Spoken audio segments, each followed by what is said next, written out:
கர்த்தராகிய இயேசு கிறிஸ்துவின் ஈடு இணையில்லாத விலையேற பெற்ற நல்ல மகிமை நாமத்தினாலே உங்கள் யாவரையும் அன்போடு நான் வாழ்த்தி வரவேற்கிறேன். இந்த நாட்களிலும் கர்த்தர் நம்மோடு கூட தெரிந்த வார்த்தைக்கு நேராக நம்ம கடந்து செல்வதற்கு முன்பாக கர்த்தர் இந்த நாளிலே நெருக்கப்படுகிற இந்த காலகட்டத்திலே கர்த்தர் நம்ம யாவரோடு கூட இருந்து நம்மை நடத்தும்படியாக இமட்டும் நம்மோடு கூட கடந்து வந்திருக்கிறார். நம்மோடு கூட கடந்து வந்த தேவன் இனிமேலும் நம்மோடு கூட ஒவ்வொரு நாளும் நம் அனைவரோடும் நம்முடைய குடும்பத்தோடும் பிள்ளைகளோடும் கடந்து வருகிறவராகவே இருக்கிறார். அந்த ஆண்டவராக இயேசு கிறிஸ்துவின் நல்ல நாமத்தினால மீண்டுமாக ஒரு விஷயங்களை நான் வாழ்த்தி வரவிருக்கிறேன். கர்த்தர் நல்லவர். நம்மோடு கூட கர்த்தர் பேசும்படியாய் கொடுத்த வார்த்தை வாசிக்கலாம். ஆமோஸ் தீர்க்க தரிசன புஸ்தகம் 9வது அதிகாரத்திலே 14வது வசனமும் 15வது வசனத்தை நாம் பார்க்கிற பொழுது இங்கே ஆண்டவர் நம்மோடு கூட இன்றைக்கு சொல்லப்பட்ட வாசிக்கலாம். என் ஜனமாகிய இஸ்ரவேலின் சிறையிருப்பை திருப்புவேன். அவர்கள் பாழான நகரங்களை கட்டி அவைகளில் குடியிருந்து திராட்சை தோட்டங்களை நாட்டி அவைகளுடைய பலரசத்தை குடித்து தோட்டங்களை உண்டாக்கி அவைகளின் கனிகளை புசிப்பார்கள். அவர்கள் தேசத்திலே நாட்டுவேன். ஸ்தோத்திரம். எங்க ஆண்டவராய் இயேசு கிறிஸ்து இந்த கால வேளையிலே அன்பு தேவ சொன்னமே ஆண்டவர் நம்மோடு கூட இடைபடுகிற விதமாய் சொல்லுகிறார். என் ஜனங்களாகி இஸ்ரவேலின் சிறையிருப்பை நான் திருப்புவேன் என்று சொல்லி இன்றைக்கு ஆண்டவர் நம்மோடு கூட சொல்லுகிறார். என் அன்பு தேவ பிள்ளைகளே, ஆண்டவரை விசுவாசித்து ஆண்டவரை நம்புகிற ஆண்டவரை ஏற்றுக்கொண்ட அனைத்து மக்களும் இஸ்ரவேலின் மக்களாக அவர் கருதுகிறார். தன்னுடைய ஜனமாக அவர் பார்த்து கொண்டிருக்கிறார். தன் ஜனங்கள் என் நாமம் தரிக்கப்பட்ட என் ஜனங்கள் என்று அவர் உரிமை பாராட்டுகிறார். யாரெல்லாம் அவருடைய நாமத்தை அறிந்து அவருடைய நாமத்தை ஏற்றுக்கொண்டு அவருடைய பிதா குமாரன் பரிசுத்த ஆவியானவர் நாமத்தினாலே யாரெல்லாம் ஞானஸ்நானம் பெற்றுக்கொண்டு சத்தியத்திலே நடந்து கொண்டிருக்கிறீர்களோ வாழ்ந்து கொண்டிருக்கிறீர்களோ சத்திய பாதையில ஓடுகிற அனைவரையும் என் நாமம் தரிக்கப்பட்ட என் ஜனங்கள் என்று உரிமை பாராட்டுகிற கர்த்தர் சொல்லுகிறார். நீங்கள் தான் இஸ்ரவேல் என்று இன்றைக்கு சொல்லப்படுகிறீர்கள். அல்லேலூயா. அந்த பழைய ஏற்பாட்டின் காலத்துல யூத குலத்து மக்கள் தான் இஸ்ரவேலின் ஜனங்கள் என்று பார்த்தோம். ஆனால் புதிய ஏற்பாட்டின் புதிய உடன்படிக்கையின் பிரமாணத்திலே கல்வாரி சிலுவையில இயேசு கிறிஸ்து உலக மனுக்குலம் அனைத்திற்காகவும் கல்வாரி சிலுவையிலே தன் சொந்த ரத்தத்தை சிந்தின நிமித்தமாக அவருடைய ரத்தத்தினாலே தெரிந்து கொள்ளப்பட்டதனாலே அவருடைய ரத்தத்தினாலே முன்கரிக்கப்பட்டது நிமித்தமாக இன்றைக்கு நீங்களும் நானும் இஸ்ரவேலின் ஜனங்களாக தெரிந்தெடுக்கப்பட்டிருக்கிறோம். உங்களையும் என்னை தான் பார்த்து ஆண்டவர் இன்றைக்கு சொல்லுகிறார். புதிய உடன்படிக்கையின் காரியத்திலே பார்க்கிற பொழுது நீங்களும் நானும் தான் இன்றைக்கு இஸ்ரவேலின் ஜனம். அப்ப ஆண்டவர் இன்றைக்கு சுட்டி காட்டுகிற பொழுது சொல்லுகிறார், என் ஜனமாகிய இஸ்ரவேலின் ஜனங்களினுடைய சிறையிருப்பை நான் திருப்புவேன் என்று கர்த்தர் சொல்லுகிறார். அப்ப இன்றைக்கு சிறையிருப்பு என்று சொன்னாலே எதை குறிக்கிறது என்று சொன்னால் ஒரு அடைக்கப்பட்ட ஒரு கை கட்டப்பட்ட ஒரு சூழ்நிலை. சிறையிருப்பு என்கிற பொழுது இன்னும் சொல்ல போனால் யோசேப்பு சிறைச்சாலையிலே அடைக்கப்பட்டிருந்தான். அவன் சிறையின் அனுபவத்திலே எதையும் செயல்பட முடியாத ஒரு அனுபவத்தை தான் சிறையின் அனுபவம் என்று சொல்லி நாம் பார்க்கிறோம். நம்முடைய சுதந்திரம் நம்முடைய காரியங்கள் எல்லாம் பறிக்கப்பட்ட ஒரு நிலை. செயல்பட விடாதபடிக்கு பேச முடியாது, சம்பாதிக்க முடியாது, எந்த ஒரு காரியமும் செய்ய முடியாத, இன்னும் சொல்ல போனால் இன்னும் அதிகபட்சமாய் பார்க்க போனால் சிறையிருப்பு என்கிற பொழுது அடிமைத்தனத்தை குறிக்கிறது. அடிமைத்தனத்தில் இருந்து ஆண்டவர் சொல்லுகிறார், நீ எதற்கு இன்றைக்கு அடிமைப்பட்டு எந்த காரியத்திலே சிறையிருப்புக்குட்பட்டு இருக்கிறாயோ அந்த அடிமைத்தனத்திலிருந்து அந்த சிறையிருப்பில் இருந்து தான் கர்த்தர் உன்னை இன்றைக்கு மீட்டெடுக்கும்படியாய் விரும்புகிறார். இன்னைக்கு அநேகருடைய சிறையிருப்பு எப்படி என்று சொன்னால் இன்னைக்கு அநேகருடைய சிறையிருப்பை பார்க்கிற பொழுது வியாதியினுடைய சிறையிருப்பில் இருக்கிறார்கள். இன்னும் அநேகர்களை பார்க்கிற பொழுது பிரச்சனையினுடைய சிறையிருப்பில் இருக்கிறார்கள். இன்னும் அநேகரை பார்க்கிற பொழுது பாருங்க கடன் என்ற ஒரு சிறையிருப்பில் இருக்கிறார்கள். அதைத்தான் சகரியா 9:12 வாசிக்கிற பொழுது நம்பிக்கையுடைய சிறைகளே சிறகுன்னு எழுதல, சிறை என்றுதான் எழுதப்பட்டிருக்கிறது.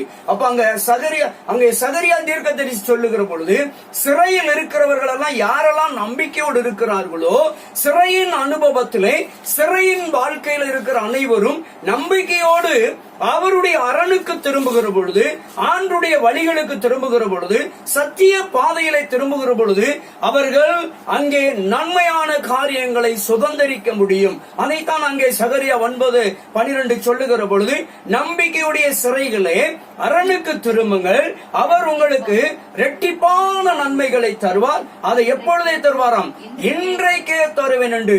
சிறையின் அனுபவத்தில் இருக்கிறவர்கள் ஆண்டவரை நோக்கி பார்க்கிற பொழுது, கல்வாரி சிலுவை நோக்கி பார்க்கிற பொழுது, இயேசுவை நோக்கி பார்க்கிற பொழுது உங்களுடைய சிறையின் அனுபவத்தை கர்த்தர் திருப்புகிறவராயிருக்கிறார். எத்தனை விதமான பிரச்சனையாயிருந்தாலும், எவ்விதமான கொடிய வியாதியாயிருந்தாலும், எவ்விதமான போராட்டங்களாயிருந்தாலும், எவ்வளவு விதமான உங்களுடைய காலங்களில் உங்க குடும்பத்தில் இருக்கிற நெருக்கடியானாலும் சரி, வறுமையின் பிரச்சனையாயிருக்கலாம், தரித்திரத்தின் பிரச்சனையாயிருக்கலாம், வெறுமையின் பிரச்சனையாயிருக்கலாம், பொருளாதாரத்திலே பிரச்சனையாயிருக்கலாம், இல்ல வருமானத்திலே பிரச்சனைகள் இருக்கலாம், தொழிலே பிரச்சனைகள் இருக்கலாம், வியாபாரத்திலே பிரச்சனைகள் இருக்கலாம், இல்லை நீங்கள் பணி செய்கிற பணி ஸ்தலத்திலே உங்களுக்கு பிரச்சனைகள் இருக்கலாம், இல்ல உங்களுடைய குடும்பத்திலே பிரச்சனைகள் இருக்கலாம். இவைகள் எல்லாமே ஒரு விதமான சிறையின் அனுபவத்தை தான் குறிக்கிறது. இந்த சிறையிருப்பில் இருந்துதான் கர்த்தர் இன்றைக்கு உங்களை மீட்கும்படியாய் வாக்கு கொடுக்கிறார். அல்லேலூயா. ஆண்டவர் இப்படிப்பட்ட சிறையிருப்பில் இருந்து உங்களை மீட்டு ஆண்டவர் சொல்லுகிறார், என் மகனே மகளே, நான் உனக்கு எப்படி செய்ய போறேன்? இரட்டத்தனையான நன்மைகளை, இரட்டிப்பான நன்மைகளை, சிறையில் அனுபவத்திலிருந்து, பிரச்சனையிலிருந்து உன்னை மீட்டு, கடனிலிருந்து மீட்டு, கஷ்டத்திலிருந்து உன்னை மீட்டெடுத்து, வியாதியிலிருந்து உன்னை மீட்டெடுத்து, போராட்டத்திலிருந்து உன்னை மீட்டெடுத்து, உன் படுக்கையிலிருந்து உன் படுக்கையை மாற்றி உன்னை மீட்டெடுத்து, நீ செயல்படாத உன் காரியங்களை எல்லாம் செயல்பட முடியாத உன்னை மீட்டெடுத்து ஆண்டவர் இரட்டிப்பான நன்மைகளை உனக்கு தருவேன் என்று வாக்கு கொடுக்கிறார். அல்லேலூயா. அதைத்தான் சொல்லுகிறார், என் ஜனங்களாகிய இஸ்ரவேலின் சிறையிருப்பை திருப்புவேன். அவர்கள் பாழான நகரங்கள், பாழாய் போய்விட்ட எல்லாம் இழந்து போன காரியங்கள், எல்லாவற்றையும் இழந்து தோல்வி அடைந்த காரியங்கள், பாழான என்று சொல்லுகிற பொழுது இழந்து போன அனுபவத்தை, தோல்வி அடைந்த அனுபவத்தை, உங்களுடைய ஆசீர்வாதங்களை ஏதோ ஒரு விதத்திலே மற்றவர்களால் பறிக்கப்பட்ட ஒரு சூழ்நிலை, பாழான அனுபவம். ஆண்டவர் ஏதாவது சொல்றார், பாழான நகரங்களை கட்டி உன் பாழான பால் போனதான உன் வாழ்க்கையை, பால் போனதான பாழாய் போன உன் ஆசீர்வாதங்களை மீண்டும் கட்டி எழுப்புவேன் என்று வாக்கு கொடுக்கிறார். அல்லேலூயா. உன் வாழ்க்கையிலே எதையெல்லாம் பாழாய் போய்விட்டது என்று நீ நினைக்கிறாயோ அதையெல்லாம் ஆண்டவர் மீண்டும் புதுப்பித்து கட்டி எழுப்பி தருவேன் என்று சொல்லுகிறார். அதான் திராட்சை ரசங்களையும் திராட்சை தோட்டங்களை நாட்டி அதனுடைய கனியை, அதனுடைய ரசத்தை நீங்கள் சாப்பிடுவீர்கள் என்று சொல்லுகிறார். ஆண்டவர் எந்த இடத்திலே உங்களை உயர்த்த விரும்புகிறாரோ, எந்த இடத்திலே உங்களை ஆசீர்வதிக்க விரும்புகிறாரோ, எந்த ஆசீர்வாதங்களை நீங்கள் இழந்து தவிக்கிறீர்களோ, இல்லை எந்த ஆசீர்வாதத்தை எதிர்பார்த்து கொண்டிருக்கிறீர்களோ அந்த ஆசீர்வாதத்தில்தான் கர்த்தர் உங்களை உயர்த்த விரும்புகிறார். அல்லேலூயா. அதைத்தான் அங்கே சங்கீதம் 81 கடைசியில வாசிக்கிற பொழுது, உச்சிதமான கோதுமையினாலும் கண்மலையின் வெடிப்பின் தேனினாலும் நான் உன்னை திருப்தியாக்குவேன். எப்பொழுது திருப்தியாக்குவார் என்று சொன்னால், உங்கள் சிறையிருப்பை எல்லாம் கர்த்தர் திருப்புகிற பொழுது, உங்களுடைய பிள்ளைகளுடைய சிறையிருப்பை எல்லாம் கர்த்தர் திருப்புகிற பொழுது, உன் வியாதியின் சிறையிருப்பை கர்த்தர் உன்னை விட்டு திருப்புகிற பொழுது, உன் கஷ்டத்தின் சிறையிருப்பை கர்த்தர் உன்னை விட்டு திருப்புகிற பொழுது, உனக்கு இருக்கிற போராட்டத்தின் காரியங்களை ஆண்டவர் சிறையிருப்பாய் காணப்படுகிற அவைகளை திருப்புகிற அவைகளிலிருந்து உன்னை திருப்பி கொண்டு வருகிற பொழுதுதான் நீ இரட்டிப்பான ஆசீர்வாதமான நன்மைகளை சுதந்திரிக்க போகிறாய். அல்லேலூயா. அன்பு தேவ பிள்ளைகளே, அதான் ஆண்டவர் சொல்லுகிறார். ஏசாயா 41:10 பார்க்கிற பொழுது அங்கே ஆண்டவர் அழகான வாக்குத்தத்தத்தை நமக்கு எழுதி வைத்திருக்கிறார். ஏசாயா 41:10 வாசிக்கலாம். என்ன எழுதியிருக்கிறாரு? 41:10.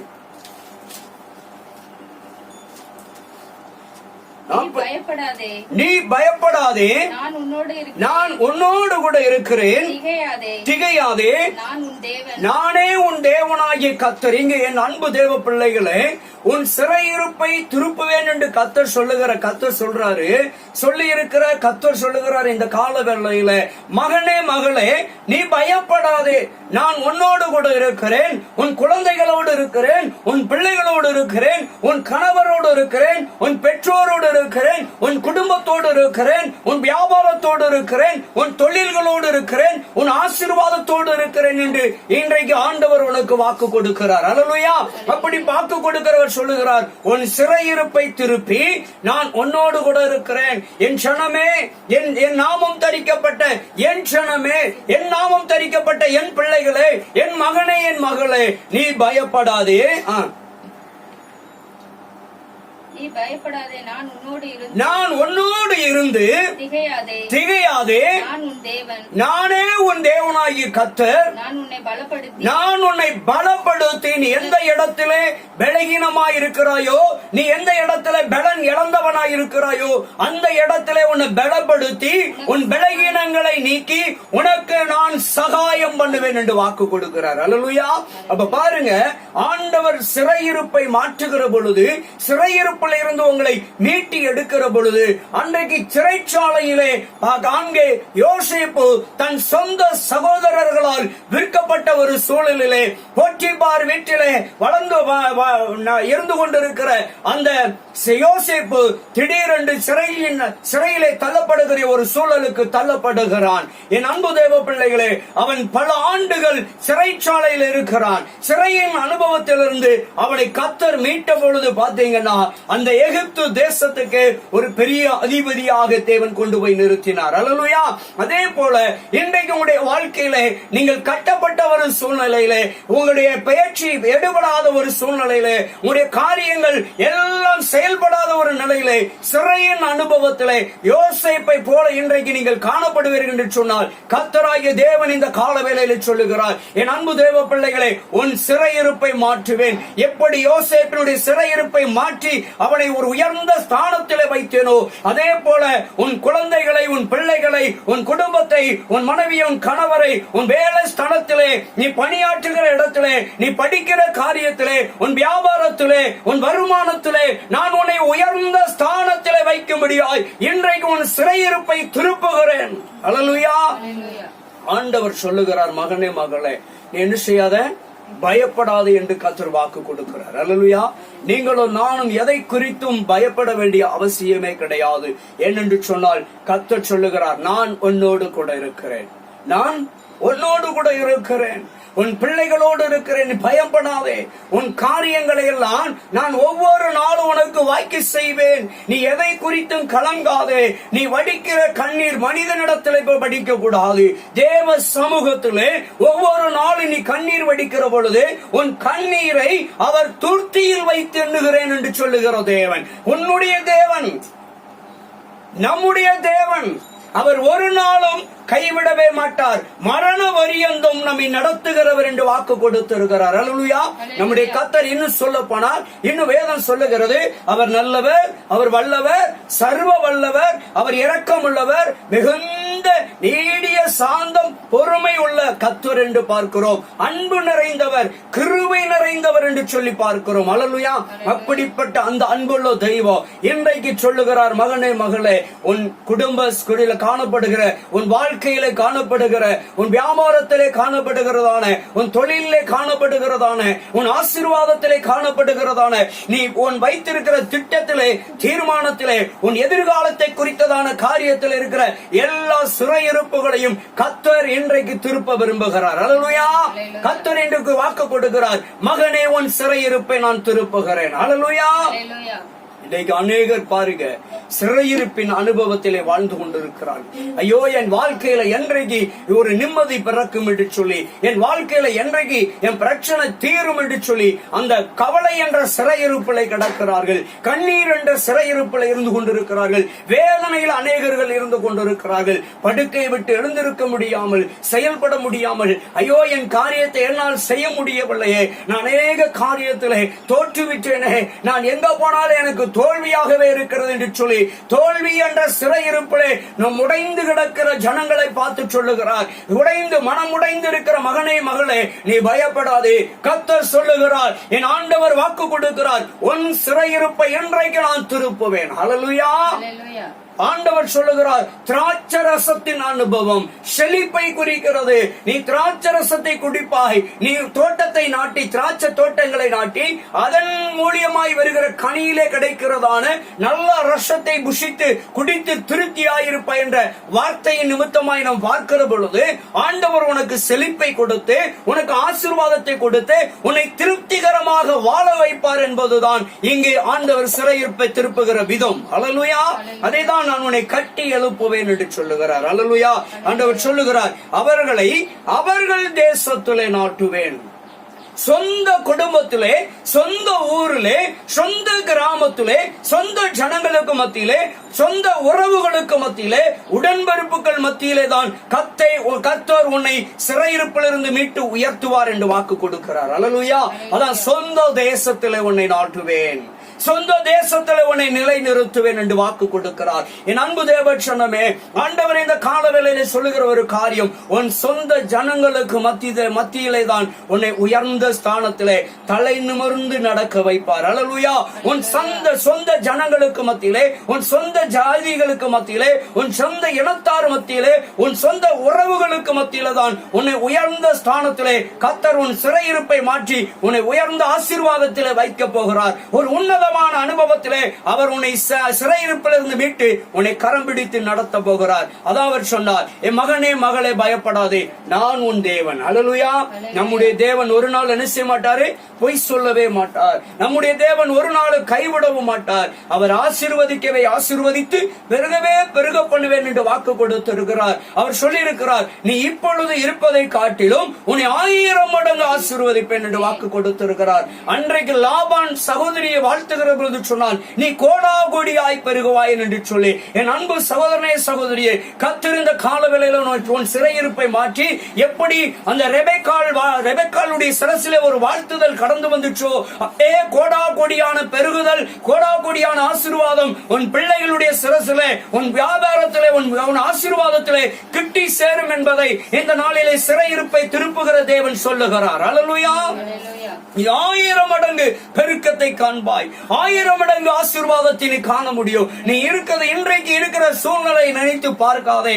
இன்றைக்கு இருக்கிற சூழ்நிலை நிரந்தரமானது அல்லவே அல்ல. அல்லேலூயா. இன்றைக்கு இருக்கிற சூழ்நிலைகளை கண்டு நீ தோழ்ந்து போக வேண்டாம். அதான் கர்த்தர் நமக்கு சொன்னார்.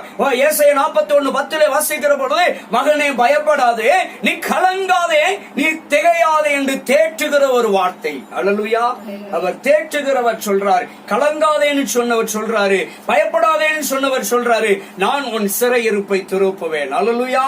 உன் வியாதியின் சிறையிருப்பை திருப்புவேன், உன் நீண்ட கால பிரச்சனைகளுடைய சிறையிருப்பை நான் திருப்புவேன் என்று இந்த கால வேளையில கர்த்தர் நம்மோடு கூட வாக்குத்தத்தம் பண்ணியிருக்கிறார். அல்லேலூயா. வாக்குத்தத்தம் பண்ணினவர் ஒரு நாள் வாக்கு மாறாதவர். அல்லேலூயா. பொருளாதாரமாய் இருந்தாலும் சரி, வியாபாரமாய் இருந்தாலும் சரி, எந்த ஒரு வேலை வாய்ப்பாய் இருந்தாலும், வருமானமாய் இருந்தாலும் ஆண்டவர் சிறையிருப்பை மாற்றி உயர்ந்த ஆசீர்வாதத்தை கொடுக்கிறவர். அல்லேலூயா. ஒருவேளை இன்றைக்கு இருக்கிற சூழ்நிலைகள் நமக்கு எதிராகவே இருக்கலாம். கேட்டுக் கொண்டிருக்கிற பிள்ளைகள், பார்த்து கொண்டிருக்கிற பிள்ளைகளுக்கு இது எதிராகவே இருக்கலாம். ஆனால் கர்த்தர் சொல்லுகிறார், மகனே மகளே, இன்றைக்கு இருக்கிற எல்லா சூழ்நிலையுடைய சிறையிருப்பையும் நான் திருப்புவேன். அல்லேலூயா. அதனாலதான் சொன்னார், நாளைய தினம் குறித்து என்ன செய்யாத, கவலைப்படாதே என்று சொல்லி மத்தேயு சுவிசேஷம் 6ஆம் அதிகாரத்திலே அங்கே கடைசி 34வது வசனத்திலே சொன்னார். 33வது வசனத்திலே சொல்லுகிற பொழுது அதுக்காக சொன்னார், மகனே நீ நாளைய காரியங்களை குறித்து ஒரு நாள் என்ன செய்யாத, கவலைப்படாத, நீ பயப்படாத. நீ கவலைப்படுறதுனால உன் சரீரத்துல ஒரு முழத்தை கூட்டவும் முடியாது, ஒரு முழத்தை குறைக்கவும் முடியாது. அதனால நீ கவலைப்படாத, நாளைக்கு என்ன நடக்கும் என்று சொல்லி வருத்தப்படாத. அதனால் சொன்னார் ஆண்டவர், கலங்காதே திகையாதே என்று சொன்ன கர்த்தர் சொல்லுகிறார், மகனே மகளே நீ பயப்படாதே. ஆண்டவராகிய தேவன் உன்னோடு கூட வாக்குத்தத்தம் பண்ணின தேவன் உன் கூடவே இருக்கிறார் என்பதை மறந்து விடாதே. ஹல்லேலூயா. சிறையிருப்பை மாற்றுகிற கர்த்தர். எப்பேற்பட்ட நோயாயிருந்தாலும் சரி, எப்பேற்பட்ட கட்டிகளாய் இருந்தாலும் சரி, மருந்து பல ஆண்டுகளாக மருந்து மாத்திரையில குடும்பங்களை உன் வாழ்க்கையில அது ஒன்றி போயிருந்தாலும் சரி, நீ மருந்து மாத்திரையிலே காலங்களை கடத்தி கொண்டிருந்தாலும் சரி, என் கர்த்தர் அந்த மருந்து என்ற மாத்திரை என்ற ஆண்டவர் அந்த சிறையிருப்பை மாற்றுகிறவர். ஹல்லேலூயா. மருந்து மாத்திரைகளை எல்லாம் சிறையிருப்பாய் உனக்கு தோன்றும் என்று சொன்னால் அந்த சிறையிருப்பை கர்த்தர் மாற்றுகிறவராகவே இருக்கிறார். ஹல்லேலூயா. அப்ப ஆண்டவர் சிறையிருப்பை மாற்றுகிறவர். நீ செயல்பட முடியாமல் பல ஆண்டுகள் படுக்கையில கிடக்கலாம், எழுந்திருக்க முடியவில்லை. மற்றவருடைய உதவியோடு தான் நீ நடக்க முடியும், மற்றவருடைய உதவியோடு தான் நீ கடந்து எந்திக்க முடியும் என்று சொல்லி அப்படிப்பட்ட ஒரு மனநிலையில் இருப்பாய், சூழ்நிலையில் இருப்பாய் என்று சொன்னால் ஆண்டவர் இன்றைக்கு சொல்லுகிறார், மகனே மகளே, உன் சிறையிருப்பு மாறும். உன் மண்டலங்கள் நரம்பு பிரச்சனை, எலும்பு பிரச்சனையா இருந்தாலும், ரத்தத்திலே பிரச்சனை இருந்தாலும், தோல் வியாதியா இருந்தாலும் சரி, எவ்விதமான கட்டிகளா இருந்தாலும் சரி, எவ்விதமான பிரச்சனையா இருந்தாலும் சரி, இருதய பிரச்சனையா இருந்தாலும், நுரையீரலில பிரச்சனையா இருந்தாலும், கர்ப்பப்பையிலே பிரச்சனையா இருந்தாலும், தீராத வயிற்று வலியா இருந்தாலும், தீராத தலைவலியா இருந்தாலும் சரி, கண் பிரச்சனையா இருந்தாலும், கால் பிரச்சனையா இருந்தாலும், காதுகளுடைய பிரச்சனையா இருந்தாலும், இன்னும் பாத்தீங்கன்னா அநேகருக்கு உச்சந்தலம் முதல் உள்ளங்கால் வரை எரிச்சலின் காரியங்கள் இருக்கிறது. எரிச்சல், காந்தானங்கள் இருக்கிறது. இதையெல்லாம் இந்த சிறையிருப்பை கர்த்தர் இன்றைக்கு மாற்றி போடுகிறார். பிசாசுடைய கிரியைகளுடைய சிறையிருப்பை இன்றைக்கு கர்த்தர் முறித்து போடுகிறார். மகனே மகளே, நீ பயப்படாது. உன் வியாபார ஸ்தலத்திலே வியாபாரம் இல்லாமல் ஐயோ நஷ்டமாய் கொண்டே இருக்கிறது என்று சொல்லி நீ உடைந்து போய் இருக்கலாம். என் கர்த்தர் சொல்லுகிறார், என் அன்பு தேவ சனமே, என் அன்பு தேவ பிள்ளையே, உன் சிறையிருப்பு இன்றைக்கு மாறுகிறது. உன் ஊழியத்தில் இருக்கிற சிறையிருப்பு இன்றைக்கு மாறுகிறது. ஐயோ, நான் எவ்வளவோ கஷ்டப்பட்டு ஊழியம் செய்கிறேன், என் ஊழியம் இன்னும் வளர்ச்சி அடையவில்லை, என் குடும்பம் இன்னும் வளர்ச்சி அடையவில்லை, என் பிள்ளைகளுடைய காரியங்கள் இன்னும் வளர்ச்சி அடையவில்லை, இன்னும் காரியங்கள் கூடி வரவில்லை, திருமணம் தடையாய் கொண்டே இருக்கிறது. திருமணத்துக்கு எவ்வளவோ பிரயாசப்பட்டு விட்டோம், எவ்வளவோ முயற்சி வந்து பார்த்து விட்டோம், எல்லாம் கூடி வருது, கடைசி நேரத்தில் எல்லாம் கலைந்து விடுகிறது என்று சொல்லி மனமுடைந்து இருக்கிற பெற்றோராய் இருந்தாலும் சரி, மனமுடைந்து இருக்கிற பிள்ளைகளாய் இருந்தாலும் சரி, கர்த்தர் இன்றைக்கு சொல்லுகிறார், மகனே மகளே, நீ பயப்படாதே, நீ கலங்காதே, திகையாதே, இந்த சிறையிருப்பு மாறுகிறது இன்றைக்கு கர்த்தர் சொல்லுகிறார். அல்லேலூயா. ஆண்டவர் இந்த சிறையிருப்புகளை மாற்றி ஆண்டவர் ஏற்ற காலத்திலே நல்ல திருமணத்தை கர்த்தர் நடத்தி தருவார். குழந்தை பாக்கியம் இல்லை என்று சொல்லி பல ஆண்டுகளாக ஏங்கி தவித்துக் கொண்டிருக்கிறவர்கள் அப்படிப்பட்ட சிறையின் அனுபவத்தில் இருக்கிறீங்க. என் கர்த்தர் சொல்லுகிறார், ஐயோ, என் பிள்ளைகளுக்கு இவ்வளவு காலம் ஆகிவிட்டதே, ஒரு குழந்தை இல்லை என்று சொல்லி ஏங்கி தவிக்கலாம். ஒருவேளை யாருக்காவது ஒருவருக்கு குறை இருக்கலாம், ஒருவேளை மருத்துவர்கள் சொல்லி பல மருந்து மாத்திரைகளை நீண்ட காலமாக எடுத்துக் கொண்டிருக்கலாம், இல்ல பல இடங்களுக்கு போய் நீங்கள் அலைந்து தெரிந்து மனம் உடைந்து மனம் நொறுங்கி போய் மனவேதனைப்பட்டு ஐயோ என்று சொல்லி நீங்கள் இருந்து கொண்டிருக்கலாம். என் கர்த்தர் சொல்லுகிறார், அந்த சிறையிருப்பு என்றைக்கு மாறுகிறது. அல்லேலூயா. கற்பத்தின் கனியை கர்த்தர் கொடுத்து ஆசீர்வதிக்க போகிறார். அல்லேலூயா. திருமண பந்தங்களை கர்த்தர் கானாவூரில் எப்படி ஒரு கல்யாணம் நடந்ததோ அவனமாக திருமண காரியங்களை கர்த்தர் ஏற்ற வேளையில் அற்புதமாய் நடத்தி தர போகிறார். அல்லேலூயா. வீடு வாசலிலே பிரச்சனை இருக்கலாம், நிலம்புலங்களிலே பிரச்சனை இருக்கலாம், விவசாய காரியங்களிலே, உன் தொழிலே, உன் வாகன காரியங்களிலே நீ அநேக காரியங்களை இழந்து நீ தவித்துக் கொண்டிருக்கலாம். அநேக கடன் பாரத்தை நம்ம வாழ வேண்டும் என்று சொல்லி அப்படிப்பட்ட சிறையின் அனுபவத்தில் நான் மரிக்கதே இல்லை, எனக்கு மரித்தால் போதும், நான் உயிரோடு இருக்கதே வேஸ்ட் என்று சொல்லி நினைக்கலாம், நான் ஏன் வாழ வேண்டும் என்று சொல்லி நினைக்கலாம். இப்படிப்பட்ட சிறையிருப்பை கர்த்தர் இன்றைக்கு மாற்றி போகிறார். ஹல்லேலூயா. கர்த்தர் சொல்லுகிறார், மகனே, நீ மகளே, நீ வாழ வேண்டும், நீ ஆசீர்வதிக்கப்பட வேண்டும், நீ ஒரு உன்னதமான வாழ்க்கை, ஒரு ஆசீர்வதிக்கப்பட்ட வாழ்க்கை வாழ வேண்டும். எப்பொழுது என்று சொன்னால் உன் சிறையின் அனுபவம் தீருகிற பொழுது. அந்த சிறையின் அனுபவத்தை கர்த்தர் மாற்றுகிறார். அல்லேலூயா. அதான் சொல்றார், உன் சிறையிருப்பை திருப்புகிறவர் சொல்லுகிறார், நீ பயப்படாத, நீ கலங்காதன்னு சொல்லுகிறார். அல்லேலூயா. ஆண்டவராகிய தேவன் சொல்லுகிறார், மகனே மகளே, உன் சிறையிருப்பு மாறப்போகிறது. எதை குறித்து நீங்க கலங்க வேண்டாம், எதை குறித்தும் பயப்பட வேண்டாம். கடனா இருந்தாலும் சரி, வியாதியா இருந்தாலும் சரி, படிப்பா இருந்தாலும் சரி, வியாபாரமா இருந்தாலும் சரி, தொழிலா இருந்தாலும் சரி, திருமணமா இருந்தாலும் சரி, கற்பத்தின் கனியின் தேவையா இருந்தாலும் சரி, எந்த ஒரு காரியமா இருந்தாலும், எப்பேற்பட்ட பில்லு சுனிய மாந்திரிக செய்வன பிரச்சனைகள் இருந்தாலும் சரி, எல்லா சிறையிருப்பையும் கர்த்தர் இன்றைக்கு மாற்ற வாக்கு கொடுத்திருக்கிறார். அல்லேலூயா. எல்லா சிறையிருப்பையும் கர்த்தர் மாற்றி கொண்டிருக்கிறார். இன்றைக்கு உன் சிறையிருப்பு மாறிக்கொண்டிருக்கிறது. தேவ பிள்ளையே, கலங்காதே, பயப்படாதே என்று சொன்னவர் இரட்டிப்பான நன்மை உனக்கு தரப்போகிறார். பிரிந்திருக்கிற குடும்பங்களை கர்த்தர் ஒன்று சேர வைக்க போகிறார். பிரிந்து கொண்டிருக்கிற பிள்ளைகளை ஒன்று சேர்க்க போகிறார். கர்த்தர் பரிந்து பேச போகிறார். கர்த்தர் உனக்காக யுத்தம் பண்ண போகிறார். கர்த்தர் உனக்காக வழக்காடி நீதி செய்ய போகிறார். உன் பிரச்சனைக்கு, உன் வழக்கிற்கு கர்த்தர் நீதி செய்ய போகிறார். ஐயோ, எனக்கு யாரும் இல்லையே, எனக்கு உதவுவார் இல்லையே என்று சொல்லி நீ சிறையின் அனுபவத்தில் இருந்தால் கர்த்தர் உதவி செய்கிற கர்த்தர் உன்னோடு கூட இருக்கிறார். நீ பயப்படாதே, கலங்காதே. இரட்டிப்பான நன்மையை கர்த்தர் இன்றைக்கே தரப்போகிறார். இதோ கற்பத்தின் கனி கர்த்தர் கொடுத்து ஆசீர்வதிக்க போகிறார். திருமணத்தை ஏற்ற வேளையில நடத்தி தர போகிறார். கர்த்தர் உன் வியாதியை உன்னை விட்டு விலைக்கு போடுகிறார். கர்த்தர் உன் முடக்கத்தை நீக்கி போடுகிறார். உன் வறுமை, உன் கடனை கர்த்தர் மாற்றி அந்த சிறையிருப்பிலிருந்து உன்னை மீட்டெடுக்க போகிறார். நீ விசுவாசித்தால் தேவனுடைய மகிமையை காண முடியும். என் அன்பு தேவ பிள்ளைகளே, நன்றாக ஜெபித்துக் கொள்ளுங்கள். நன்றாக அடிக்கடி ஜெபத்தை விட்டுறாதுங்க. தொடர்ந்து கேட்டதை பெற்றுக் கொள்ளுகிற வரைக்கும் தொடர்ந்து ஜெபம் பண்ணுங்க. நல்ல பைபிள் வாசிங்க. இயேசுவை உறுதியாய் பற்றி கொள்ளுங்க. இயேசுவின் ரத்தத்தில் ஒவ்வொரு நாளும் நீங்கள் கழுவப்பட்டு கொண்டே இருக்கணும். ஒவ்வொரு நாள், ஆண்டவரே, நான் செய்த தவறு, அறிந்து அறியாமல் செய்த எல்லா தப்பிதங்களையும் எனக்கு மன்னிங்கன்னு சொல்லி ஒவ்வொரு நாள் ஆண்டவர் சமூகத்தில் பாவ அறிக்கை செய்து கர்த்தரை ஒவ்வொரு நாளும் மகிமைப்படுத்திக் கொண்டே இருக்கிற பொழுதுதான் கர்த்தர் எல்லா விதத்திலும் சிறையிருப்பை மாற்றி ஒரு ஆசீர்வதிக்கப்பட்ட, 1000 மடங்கு ஆசீர்வதிக்கப்பட்ட, கோடி மடங்கு ஆசீர்வதிக்கப்பட்ட, லட்சம் மடங்கு ஆசீர்வதிக்கப்பட்ட ஒரு நல்ல வாழ்க்கை கர்த்தர் உங்களுக்கு கொடுத்து ஆசீர்வதிப்பார். நல்ல ஒரு ஆசீர்வாதமான வாழ்க்கை வாழ முடியும். ஒரு விடுதலையான, ஒரு சுகமான, ஆரோக்கியமான ஒரு வாழ்க்கை வாழ முடியும். கர்த்தர் சிறையிருப்பை மாற்றுகிற பொழுது. அல்லேலூயா. இன்றைக்கு அந்த சிறையிருப்பை கர்த்தர் உங்களுடைய குடும்பத்திலே, உங்களுடைய பிள்ளைகளுடைய வாழ்க்கையிலே, உன் தனிப்பட்ட காரியத்திலே, உன் திட்டத்திலே, தீர்மானத்திலே கர்த்தர் மாற்றிக் கொண்டிருக்கிறார். இப்பொழுது உன் சிறையிருப்பு திரும்பிக் கொண்டிருக்கிறது. உன் சிறையிருப்பின் சங்கிலிகளை கர்த்தர் உடைத்துக் கொண்டிருக்கிறார். உன் அடிமைத்தனத்தின் சங்கிலிகளை கர்த்தர் உடைத்துக் கொண்டிருக்கிறார். பிசாசின் கிரியைகளுடைய சிறையிருப்பை கர்த்தர் இந்த காலவேளையிலே முறியடித்துக் கொண்டிருக்கிறார். கலங்க வேண்டாம் மகனே, மகளே. கர்த்தர் ஒருபோதும் கைவிடவே மாட்டார். அல்லேலூயா. ஆண்டவர் சொல்லுகிறார், அவர்கள் தேசத்திலே நாட்டுவேன். உன் சொந்த குடும்பத்திலே, உன் சொந்த காரியத்திலே கர்த்தர் உன்னதமான ஸ்தானத்தை கொடுத்து கர்த்தர் உன்னை ஆசீர்வதிக்க போகிறார். நீ பயப்படாத.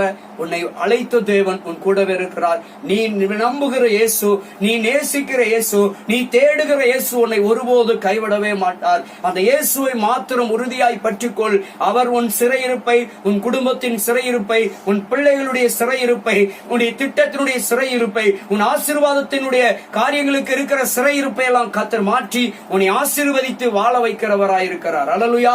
கர்த்தர் இந்த வார்த்தைகளை ஆசீர்வதிப்பார். ஒரு விசை கண்களை மூடி ஆண்டவரை நோக்கி நாம பார்ப்போம். மகா கிருபையும் இரக்கமும் நிறைந்த பரிசுத்தமான நல்ல பிதாவை, இந்த நல்ல அருமையான ஆண்டவரை காலவேளைக்காக உமக்கு ஸ்தோத்திரம். ஆண்டவரே, சிறையிருப்பை திருப்புவேன் என்று வாக்கு கொடுத்திருக்கிறேன்.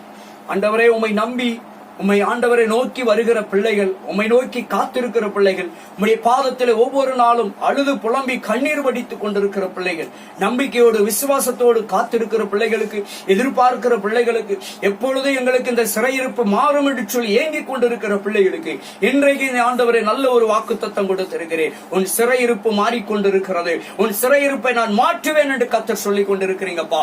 இதோ என் அன்பு தேவ பிள்ளையே, ஆண்டவர் இன்றைக்கு இப்பொழுது உன் சிறையிருப்பை மாற்றிக் கொண்டிருக்கிறார். எல்லா சிறையிருப்பும் மாறிக்கொண்டிருப்பதற்காய் ஸ்தோத்திரம் அப்பா. கர்த்தாவே, இப்பொழுது எல்லா சிறையிருப்புகளும் மாறி போகட்டும் ஆண்டவரே. எல்லா பிரச்சனைகளும் மாறட்டும் இயேசுவின் நாமத்தினாலே. எல்லா மாந்திரிக கட்டுகள், செய்வனின் கட்டுகள், பிலிசூனிய கட்டுகள், எல்லா மையின் கிரியைகள், சர்ப்பத்தின் கிரியைகள், பிசாசின் கிரியைகள் இயேசுவின் நாமத்திலே இப்பொழுதே சுட்டரிக்கப்படும்படியாக, இப்பொழுதே நிர்மலமாகி போவதாக. எல்லா பிரச்சனைகளும் மாறி போகட்டும். எல்லா போராட்டங்களும் மாறி போகட்டும் இயேசுவின் நாமத்திலே. ஒரு விடுதலையின் வாழ்க்கை வாழட்டும் ஐயா. ஒரு ஆசீர்வதிக்கப்பட்ட வாழ்க்கை இப்பொழுதே ஆரம்பமாகட்டும். இப்பொழுது எல்லா சிறையிருப்புகளும் மாறட்டும் இயேசுவின் நாமத்தில். சந்தோஷமும் சமாதானமும் ஆரோக்கியமும் சௌக்கியமும் ஆசீர்வாதமும் விடுதலையும் உண்டாகி சிறையிருப்பற்ற ஒரு வாழ்க்கை, ஒரு உன்னதமான மேன்மையான ஒரு வாழ்க்கை வாழும்படியாக உம்முடைய அன்பு ஜனங்களை இப்பொழுதே நீர் ஆசீர்வதித்துக் கொண்டிருப்பதற்காய், இப்பொழுதே சிறையிருப்பை திருப்பிக் கொண்டிருப்பதற்காய், இப்பொழுதே நீர் விடுதலை கொடுத்துக் கொண்டிருப்பதற்காய், இப்பொழுதே சுகம் கொடுத்துக் கொண்டிருப்பதற்காய், இப்பொழுதே எல்லா உறுப்புகளையும் நீர் தொட்டு கொண்டிருப்பதற்காய், இப்பொழுது எல்லா கட்டிகளும் மறைந்து கொண்டிருப்பதற்காய், இப்பொழுது எல்லா வியாதிகளை மறைத்துக் கொண்டிருப்பதற்காய் ஸ்தோத்திரம், நீக்கப்படுவதற்காய் சிறையிருப்பை நீர் மாற்றிக் கொண்டிருப்பதற்காய் ஸ்தோத்திரம். ஆண்டவரே, இந்த சிறையிருப்பு மாறட்டும். உம்முடைய ஜனங்கள் ஒரு ஆசீர்வதிக்கப்பட்ட ஆண்டவரே உம்முடைய ஜனங்களாய் தேசத்திலே குடியிருந்து சொந்த கிராமத்திலே, சொந்த ஊரிலே, சொந்த ஜனங்கள் மத்தியிலே அப்பா அவங்க எங்கெங்கெல்லாம் ஆண்டவர் எப்படியெல்லாம் வாழ வேண்டும் என்று ஆசைப்படுகிறார்களோ அந்த ஆசைகளுக்கு விரோதமாக இருக்கிற எல்லா சிறையிருப்புகளும் இப்பொழுது இயேசுவின் நாமத்தினாலே நிர்மலமாகி போவதாக. எல்லா சிறையிருப்பும் மாறட்டும். இயேசுவின் நாமத்தில் வாழ்த்தி ஆசீர்வதித்து செபிக்கிறோம் நல்ல பிதாவே. என் ஆத்துமாவே கர்த்தரை ஸ்தோத்திரி, என் முழு உள்ளமே கர்த்தருடைய பரிசுத்த நாமத்தை ஸ்தோத்திரி. என் ஆத்துமாவே கர்த்தரை ஸ்தோத்திரி. கர்த்தர் செய்த சகல உபகாரங்களை